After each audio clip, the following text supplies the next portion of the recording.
Hello guys, कैसे हैं आप सब लोग। Welcome to my YouTube channel Adhyayan Nimishka ये मेकअप। मेरा रियल ब्राइडल मेकअप है और इस ब्राइडल मेकअप में मैंने सीटीएम पहले ही कर लिया है। सीटीएम के बाद मैंने प्राइमर लगाया है। प्राइमर के बाद अब मैं करेक्शन कर रही हूँ और ये मेरी बहुत ही ज़्यादा स्वीट एक बहुत सीधी सादी सी ब्राइडल है। वीडियो में जितना भी मेकअप वगैरह जो भी शूट मैं करती हूँ, चाहे ब्राइडल मेकअप हो या पार्टी मेकअप हो, वो सब रियल कस्टमर के ऊपर ही होता है। मैं कभी भी मॉडल को बिठा के किसी को बिठा के मेकअप नहीं करती हूँ। और ये जो ब्लैक लहंगे में दिख रही हैं, इनका 1 घंटा पहले मैंने इनकी ननद को तैयार किया था। अब ननद इनकी चली गई हैं, फिर ये भी अपना मेकअप करा के ये भी जा रही हैं। थोड़ी पैसों की वगैरह डिस्कस कर रही हैं, जो इनको पैसे वगैरह देने हैं वो मुझे दे के, और फिर ये फाइनली जा रही हैं। और ये भी अपनी ननद को देख के बहुत ज़्यादा खुश हुई थी और ये अपने मेकअप को देख के भी ये बहुत ज़्यादा ही खुश हुई हैं। अब आइज़ पे मैं कंसीलर लगा के अच्छे से ब्लेंड करने के बाद आइज़ को मैंने कंसीलर को पाउडर से लॉक कर दिया है और मैंने आई शेडो पिक करना चालू कर दिया है। आई शेडो जो मैं यूज़ करती हूँ वो थोड़ा एक लाइट शेड का ब्राउन शेड है। उसके ऊपर मैंने उसके लहंगे के अकॉर्डिंग थोड़ा मरून शेड टाइप लगाया है। मरून शेड लगाने के बाद मैंने हल्का इनके लहंगे में गोल्ड वर्क था, इन्होंने गोल्ड वर्क की मुझसे डिमांड की थी, इसलिए मैंने गोल्ड का ग्लिटर इनके आइज़ पर लगाया है। फिर मैंने हल्के से इसको लाइन किया है।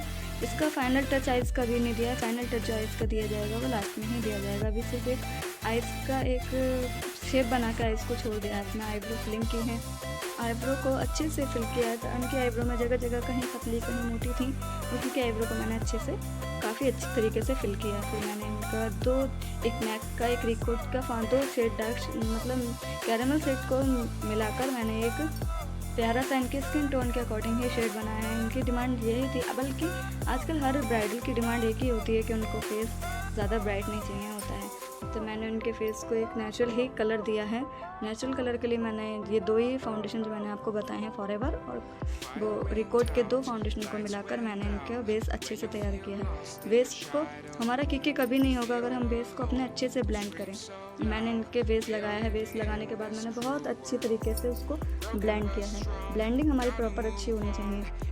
ब्लेंडिंग को अच्छे से करने के बाद ही ये मेरी ब्राइडल तो बहुत ज़्यादा स्वीट है, लेकिन इनके जो रिलेटिव हैं वो थोड़े से ज़्यादा ही पता नहीं, लेकिन मुझसे भी इनके रिलेटिव्स की अच्छी खासी नोक-झोंक हो गई थी और इनको भी ये ज़्यादा सुनाया गया था कि अच्छे से होगा या नहीं होगा।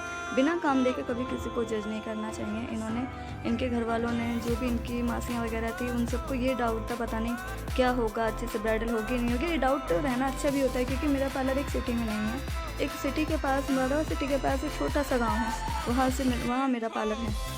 अब आप खुद से देखिए, मैंने इनका बेस तैयार किया है। इनका बेस कितना ज़्यादा फ्लॉलेस निकल के आ रहा है। बेस में कहीं भी कोई दिक्कत नहीं है। वैसे इनके फेस पर अच्छी खासी दिक्कत थी, एक्ने की दिक्कत थी, और जो छोटे छोटे तिल होते हैं वो इनके फेस पर बहुत ज़्यादा थे। फिर भी मैंने करेक्शन अच्छे से करके इनके मेकअप को अच्छे से बहुत अच्छा बेस बना के दिया था। फिर इनके मैं कॉन्टोर कर रही हूँ। हालांकि कॉन्टोर की ज़रूरत नहीं है, लेकिन फिर भी एक फिनिशिंग देने के लिए थोड़ा सा मैंने इनके फेस को हल्का सा कॉन्टोर किया है और क्रीमी कॉन्टोर मैंने किया है। इनके फेस पर मैंने ज़्यादा हैवी कॉन्टोर नहीं किया है, क्योंकि वैसे भी इनके फेस को ज़्यादा नीट नहीं थी, लेकिन एक फ्लॉलेस लुक देने के लिए मैंने इनके फेस पर कॉन्टोर किया है, जिसको मैंने बहुत हल्का सा लाइटली करके अच्छे से ब्लेंड कर दिया, जिससे उसके निशान वगैरह जो भी होते हैं वो नहीं आते। फिर मैंने 2 सेट को मिला के एक इनके स्किन टोन के लिए शेड बनाया, जो ब्लश शेड था, उसको मैंने इनके फेस पर, चिक्स पर, नोज़ पर अच्छे से पिक किया। फिर उसको भी मैंने बहुत अच्छे से शार्प तरीके से ऊपर की तरफ ब्लेंड किया। हमें कॉन्टोर भी ऊपर की तरफ ब्लेंड करना चाहिए और हमें ब्लश को भी ऊपर की तरफ ब्लेंड करना चाहिए। ब्लश वगैरह सबको ब्लेंड करके मैंने फॉरएवर के पाउडर से, बनाना पाउडर से मैंने इनके पूरे फेस को लॉक कर दिया है। फेस को लॉक करना भी बहुत ज़्यादा ज़रूरी होता है, और लॉन्ग लास्टिंग दिखाने के लिए, एक प्रोफेशनल लुक देने के लिए हमें अच्छा ही बनाना पाउडर का यूज़ करना चाहिए। और वो बनाना पाउडर से ही मैंने इनके फेस को येलो कलर का एक फॉरएवर का वो आता है बनाना पाउडर, मैंने उससे इनके फेस को अच्छे से लॉक किया है। बहुत अच्छी शार्पनेस दी है, और देखिए कितना अच्छा, कोई पाउडर नहीं लग रहा है, बहुत नेचुरल ग्लो आ रहा है। बहुत अच्छे से मैंने इनके फेस को, नेक को, बैक को, सबको बहुत अच्छे से ही लॉक किया। ब्लेंडिंग के बाद एक नेक्स्ट स्टेप यही आता है पाउडर लॉकिंग। अगर हमने पाउडर लॉकिंग अच्छे से किया है, जो बिल्कुल भी पाउडर लॉकिंग के लिए पाउडर हमें अच्छा ही चुनना चाहिए। उसके लिए ऐसा पाउडर चुनना चाहिए कि मतलब जिससे हमारा फेस पाउडरी ना लगे, एक अच्छा सा ग्लो नेचुरल फिनिश आना चाहिए हमारे फेस पर। बहुत अच्छे से इनके फेस पर ग्लो आया है। और साइड में इनके जो इनके साथ इनकी कजिन्स और इनकी भाभियाँ और मासियाँ वगैरह आई थी, उनके मेकअप भी साइड में चल रहे हैं। उन मेकअप को मेरे स्टाफ की जो लड़कियाँ हैं वो उनके मेकअप कर रही हैं, साइड बाय साइड हैंडल कर रही हैं, जिससे कि मुझे थोड़ी आसानी हो जाती है। क्योंकि इनसे पहले भी मैंने 2-3 मेकअप पार्टी मेकअप किए हैं, एक ब्राइडल मेकअप किया है। लेकिन पता नहीं जब मैं अपना ये काम करती हूँ तो इसमें हम जब कोई काम करते हैं ना तो उसमें पता नहीं हमारे शरीर में एनर्जी कहाँ से आती है। एनर्जी आने से ये होता है कि हम कितना भी काम कर ले, जिस काम का हमें जुनून होता है ना उसमें हम कितना भी काम कर ले हमें कभी थकान नहीं होती। वैसे हमें थोड़ी बातों में थकान होने लगती है। और ये देखिए ये फाइनल हेयर स्टाइलिंग वगैरह बनाने के बाद, क्योंकि फेस इनका छोटा था, सेंटर पर इन पे जा नहीं रहा था, सेंटर पार्टीशन इन पे नहीं जा रही थी, फिर साइड पार्टीशन करके इनकी डिमांड पर ही, इनके जो रिलेटिव है उनकी डिमांड पर मैंने ये किया है। और देखिए आइज़ का मैंने फाइनल फिनिश कर रही हूँ, जिसमें मैंने सिल्वर गोल्डन कलर की डस्ट लगाई है और जो थोड़ा बहुत फॉल आउट वगैरह हुआ है उसको मैंने बहुत अच्छे से ठीक किया है। और ये सिल्वर कलर का शिमर आइज़ के कॉर्नर पे, इनर कॉर्नर पे और आईब्रोज़ के नीचे हाईलाइट करने के लिए हाईलाइट पॉइंट पे किया है।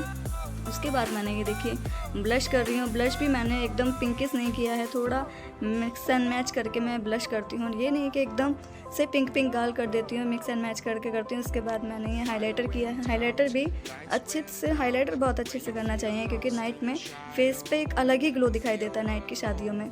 और ये देखिए मेरे एक फ़ोन से दूसरी ब्लॉगिंग चल रही है, मेरे फ़ोनों से ब्लॉगिंग, उस फ़ोन से भी इस फ़ोन से भी, दोनों से ब्लॉगिंग हो रही है। लेकिन हाँ, इनके जो भी हमारी नोक-झोंक इनके रिलेटिव्स के बीच हो रही थी, उस नोक-झोंक का बहुत अच्छा रिजल्ट निकल के आया। बाद में उन लोगों ने जो इस टाइम पे भी मेरी नोक-झोंक चल रही थी, मेरा मूड थोड़ा अपसेट था, वो आपको मेरे फेस देख के पता चल ही रहा होगा, थोड़ा अपसेट थी क्योंकि वो बार-बार मुझे कमेंट कर रहे थे कि आप ऐसा करना और ऐसा करना, हम पे बात नहीं आनी चाहिए। हालांकि उन्होंने मेरा काम देख रखा है, उनकी भाभी वगैरह को मैंने ही तैयार किया था, लेकिन फिर भी पता नहीं उनको क्यों शिकायत, वो ये है ना, उनको घर से प्रेशर पड़ रहा था, उस चक्कर में वो मुझे बार कमेंट कर रहे थे कि भाभी अच्छे से होना चाहिए, वरना सब लोग हमें सुनाएंगे। उनकी बात भी उनकी जगह ठीक थी क्योंकि घर पे जाके उनको ही सुनना था कि वो मेरे से तैयार कराने आए थे।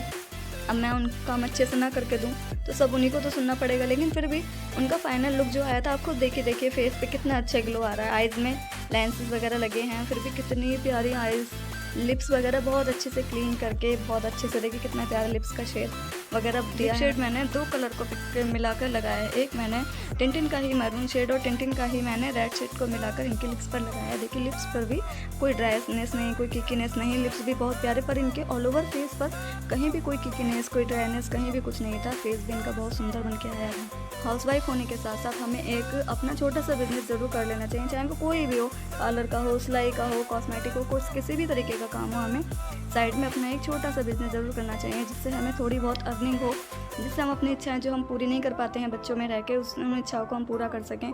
और ये देखिए लड़की के, मेरे ब्राइडल के जो लिप्स के नीचे 3 तिल थे और एक लिप्स के ऊपर था, ये थोड़े लाइट हो गए थे फाउंडेशन वगैरह से, जिसको इन्होंने डार्क कराया था, जिसको ये बता रही हैं कि मेरा एक तिल यहाँ पर रह गया है।